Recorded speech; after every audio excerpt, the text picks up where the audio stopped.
Assalamualaikum warahmatullahi wabarakatuh. Di sini saya Ulifatul Salsabila dari jurusan Pendidikan Bahasa Arab kelas 6A akan membuat video pembelajaran untuk memenuhi tugas UTS mata kuliah Studi Quran dan Hadis yang diampu oleh dosen Dr. Muhammad Fatoni MPDI. Di sini saya memilih materi tentang kedudukan Al-Quran dan Hadis di dalam Islam. Yang pertama adalah pengertian Al-Quran. Al-Quran merupakan kitab suci umat Islam atau sumber pedoman dalam Islam yang pertama yang berisi tentang firman Allah Subhanahu wa taala yang diturunkan kepada Nabi Muhammad SAW melalui malaikat Jibril secara berangsur-angsur, di mana keaslian dari Al-Quran ini akan terus terjaga sampai nanti hari kiamat. Kemudian pengertian hadis.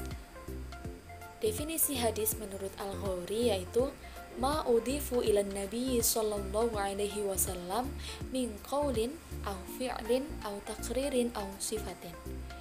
Jadi hadis adalah segala sesuatu yang disandarkan kepada Nabi Muhammad sallallahu alaihi wasallam dari perkataannya, perbuatannya, ketetapannya atau sifatnya. Jadi hadis di sini ada hadis yang qauliyah atau hadis perkataan, di mana berisi hadis ini berasal dari perkataan Nabi Muhammad Sallallahu Alaihi Wasallam tentang segala sesuatu yang menuju pada situasi pada saat itu. Kemudian ada juga hadis fi'liyah, di mana hadis ini berasal dari perbuatan Nabi Muhammad Sallallahu Alaihi Wasallam untuk menjelaskan Al-Quran misalnya hadis fi'liyah ini adalah hadis tentang sholat, bagaimana tata cara kita untuk sholat. Kemudian ada hadis takririyah atau hadis ketetapan.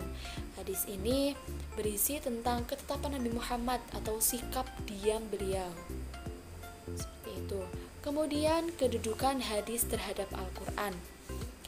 Hadis di dalam Al-Quran, di dalam Islam itu menjadi sumber hukum yang kedua setelah Al-Quran, di mana apabila kita mencari penjelasan di dalam Al-Quran yang belum ada, maka kita merujuk ke hadis Nabi Muhammad SAW, di mana hadis di sini berfungsi sebagai penjelas dan penjabar hukum-hukum yang terdapat di dalam Al-Quran.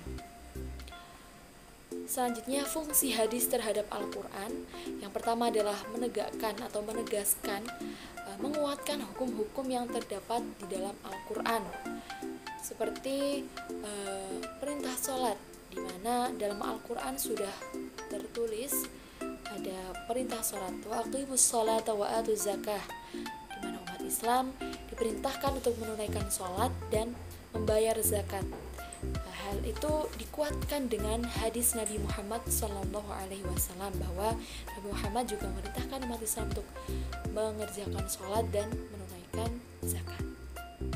Kemudian hadis juga menjelaskan dan menafsirkan ayat-ayat Al-Quran yang datang secara mujmal atau global, masih umum.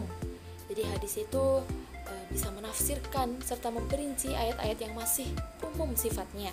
Kemudian hadis juga mengkhususkan ayat-ayat yang masih bersifat umum. Kemudian hadis juga memberikan batasan terhadap ayat-ayat yang bersifat mutlak. Kemudian fungsi hadis yaitu menetapkan hukum-hukum yang belum terdapat di dalam Al-Quran. Jadi selain itu hadis juga menjelaskan hukum-hukum yang terdapat dalam Al-Quran, misalnya bagaimana tata cara sholat, karena di dalam Al-Quran tidak dijelaskan sholat itu yang bagaimana, sholat itu berapa rakaat, waktunya kapan. Nah, hadis itu datang untuk menjelaskan shollu kama ra'aitumuni usolli. Nah, itu hadisnya bahwa sholatlah kalian sebagaimana kalian melihat saya sholat. Jadi hadis Nabi Muhammad berupa fi'liyah, perbuatan yang menjelaskan Al-Quran, menjelaskan hukum yang terdapat dalam Al-Quran, itu perintah sholat yang tidak disebutkan bagaimana tata cara sholat di dalam Al-Quran. Kemudian kedudukan Al-Quran di dalam Islam yaitu sebagai pedoman dan sumber hukum yang utama, yang pertama bagi umat Islam, di mana segala sesuatu dalam hidup ini sudah diatur di dalam Al-Quran. Mungkin itu penjelasan yang dapat saya sampaikan, ada kurang lebihnya mohon dimaafkan. Wabillahi taufiq wal hidayah. Wassalamualaikum warahmatullahi wabarakatuh.